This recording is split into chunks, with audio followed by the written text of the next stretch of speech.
The English-speaking world, or Anglosphere, has differences are unlikely to moderate. A new Cold War, Deng Xiaoping reportedly asserted in 1991, is underway between China and America. He called it capitalism with Asian values. His argument that China represents something more unsettling, which is capitalism without democracy. And he argues that China shows capitalism no longer needs democracy. So do you agree with him? The same phrase has been applied to the increasingly difficult relations between Japan and the United States. Here, cultural difference exacerbates economic conflict. People on each side allege racism on the other. Like Israel. Hold on. And he loves Israel. Jews are always the underdog. And it doesn't make sense, like 2% of, we're the biggest, smallest minority in America, yeah.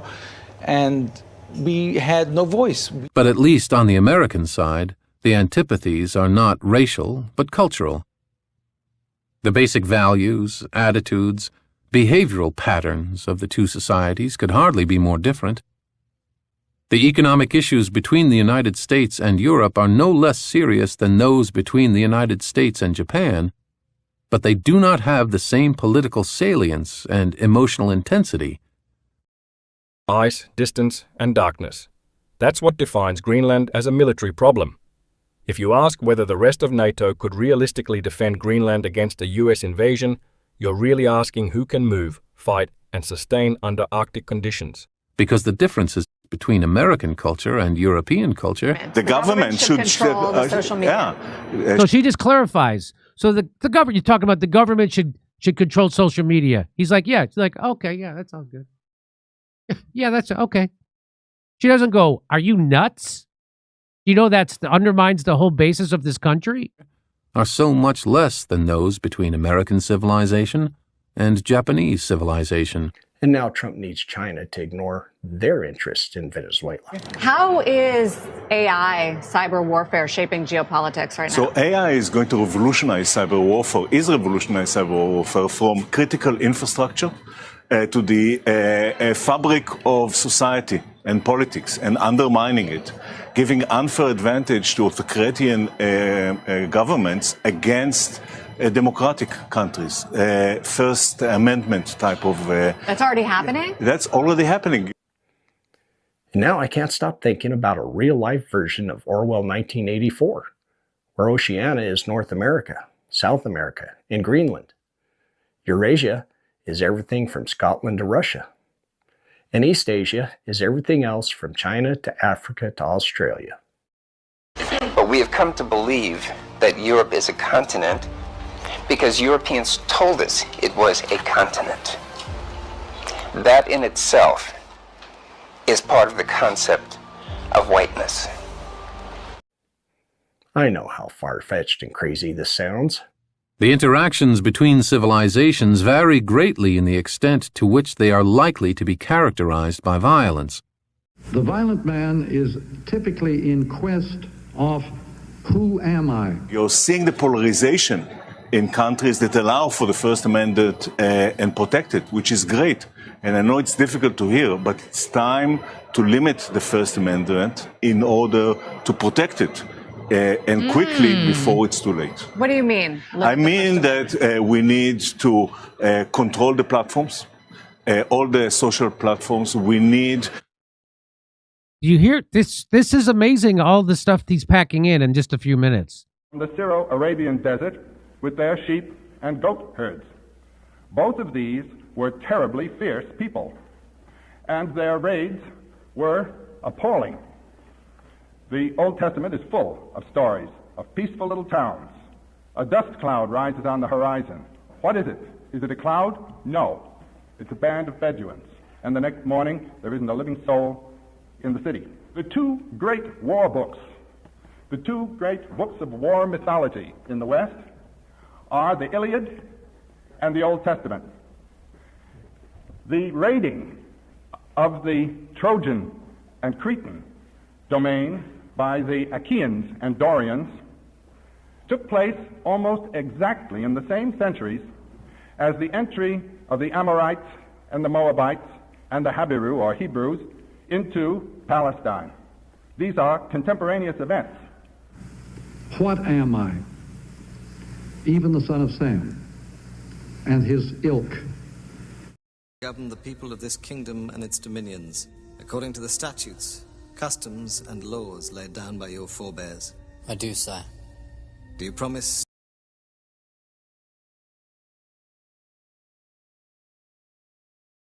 Belong in this category of people who have had their identities scrubbed right off. His second brother, Jacob, came out of the womb, holding on to the heel of Esau. In Hebrew, the word heel is akev, and so hence the name Yaakov, the one who grabs the heel. It's going to let you know that First Amendment is a nuisance to people like him. And he's going to tell you we got to get rid of it. You ready? Let's listen. Network, Shlomo Kramer, also one of the founders of Checkpoint, another big cyber company. Shlomo, it's great to have you. He's a founder of Checkpoint. What was the name? Totalitarian Surveillance State already taken? So, okay, here we go. It is far-fetched, right? Right? That he is always a schemer. Even in the womb, he's jostling with his brother. When his brother's born, he's grabbing the heel. So his name literally means heel grabber. And so he comes out. His mother received a prophecy that he is going to be the chosen of the two sons. It says the older will serve the younger. And so mom helps him to scheme to get the blessing, even through deceit. We learned about that. Then everything blows up because Jacob basically steals the blessing from Esau. That we should be unapologetic about. This is a nation that was founded on Western principles. Founded on Western principles like liberty, the value of and the right of the individual, the right of self-governance. These are all Western values. Now, others may have adopted it in different parts of the world, but they emanate from Western history. These are the two war mythologies that face each other right this minute in the Near East and may explode the world.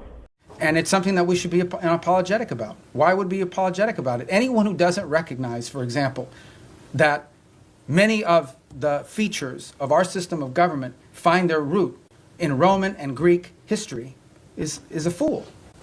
Is a fool. It's just not true. And so, and then Esau wants to kill him, and he runs. Now, the mythology of Cyrus's world is the mythology of the Persian prophet Zoroaster, or Zarathustra. This is a mythology of extraordinary interest to us, really, because it underlies all the later Hebrew and Christian thinking about the nature of the Messiah. According to this mythology, the first creation was perfect, but an evil power, Angra Mainyu, destroyed it. And there is now in process a conflict between the powers of good and the powers of evil. Now, these powers are not associated in the Persian system with any particular race or any particular tribe, or any particular tribe. They are general, metaphysical, cosmic powers. And every individual, no matter of what race or of what tribe, has the choice to associate himself, to align himself, either with the powers of good or with the powers of evil. And aligning him with himself with the powers of good, he works and fights for the restoration. But of course, you know how kings are, even kings of kings. It is they who represent the power of good.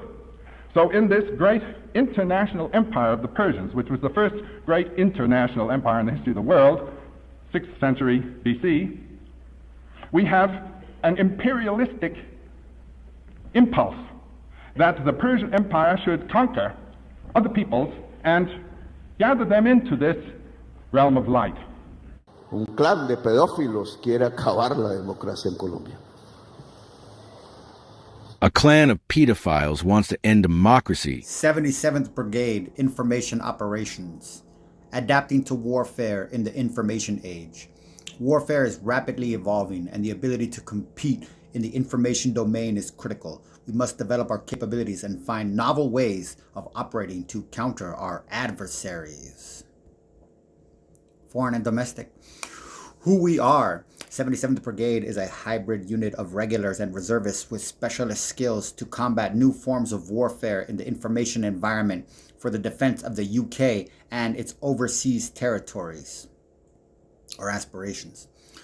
Donald Trump is visiting the UK this week in an unprecedented second state visit. Only 3 American presidents, including Trump, have had one, and he's the only elected leader in the world to have 2. In 886, Alfred appointed as Governor of London his son-in-law Ethelred, Alderman of Mercia, the husband of his daughter Athelflaed.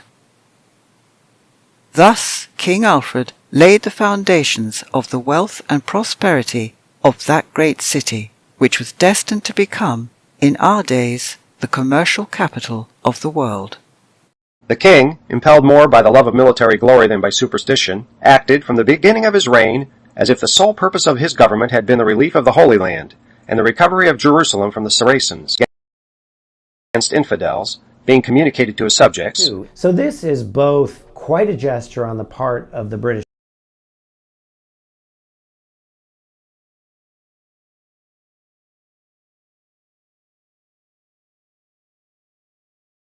The files were in the possession of one person, just like they're in the possession of Pam Bondi right now, who will of course bend to the every whim of Donald Trump. They were in the possession of Merrick Garland. This is a guy who wouldn't even investigate Donald Trump for his efforts to overturn the 2020 election. This is somebody whose entire ethos, his entire raison d'etre in government was just to prevent the optics of politicization. Am I surprised that Merrick Garland didn't leak any of this information in the files?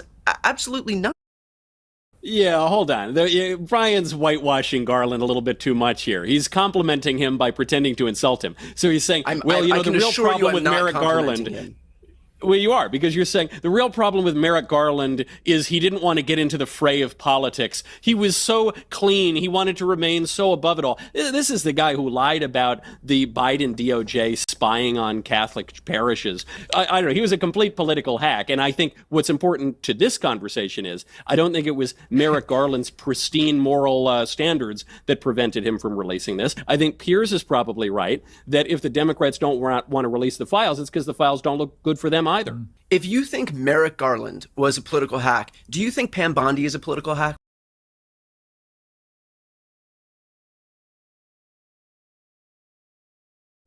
I was meant to fight him. No, you weren't. But the Knight's Code is Be very... damned. I believed you would die, and that was a risk I could not take. You are too precious to me. You mean more to me than anything I know.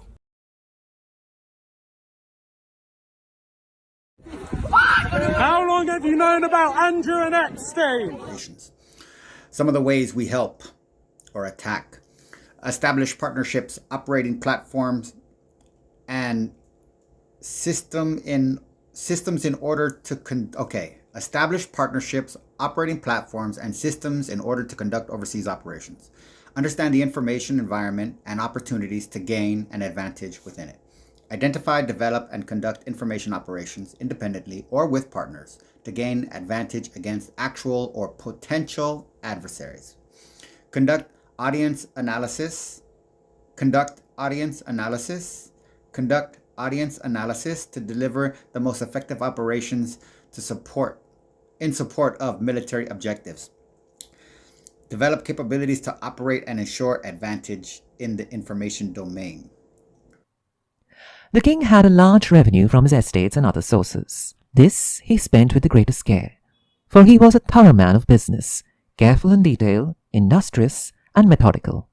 He considered himself only a steward of great possessions, for which he must one day give an account. Much of the king's revenue was derived from the crown lands and from his private estates. His royal castles at Dean and Leonford have been already mentioned. He also owned a castle at Reading and private estates in almost every shire in Wessex, as well as in Mercia and Kent. The royal properties were most numerous in Wilts, Hants, and Somerset, in which shires Alfred owned as many as 20 estates. Part of the produce of all these lands was sold, and the money paid to the king. Alfred's wise management of his estates brought about a great increase in the revenues during his reign, and considerably raised the value of the land.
I think that would be a little bit hypocritical from a man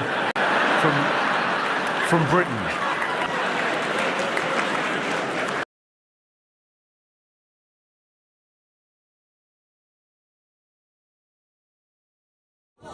Have you asked the police to cover up for Andrew? Have you asked the police to cover up for Andrew's trials? What do you think? Should the MPs be allowed to debate the royals in the House of Commons? English-speaking world, or Anglosphere, has long been known as an attractive and idealistic location for immigrants from all over the world. In other parts of the world, they're more conscious of loss of group identity, loss of face. The American South lost face in the Civil War. The Germans lost face in the First and Second Wars. This always breeds the danger of reprisal and the desire for recovery of identity. Home to 40% of all international migrants globally as of 2024. In recent years, however, these countries have simultaneously been hit by crippling inflation, dire costs of living and housing prices, stagnant wages, social isolation, cultural degradation, and tumultuous politics, leading to a growing exodus of immigrants to depart their homelands and settle abroad in regions far and wide, from mainland Europe and the Mediterranean, East and Southeast Asia, the Gulf Arab states, Latin America, and parts of Africa. This is around 1% of Americans, a small but quickly growing number, 3% of Australians, 4% of Canadians, 8% of Britons, 15% of the Irish, 17% of New Zealanders, and a whopping 1/3 of individuals from the West Indies. It would help, surely, if we knew that violence was motivated by the quest for identity. We might then learn how to head off some of its effects and how to compensate for some of the loss. It is far-fetched, right? Right?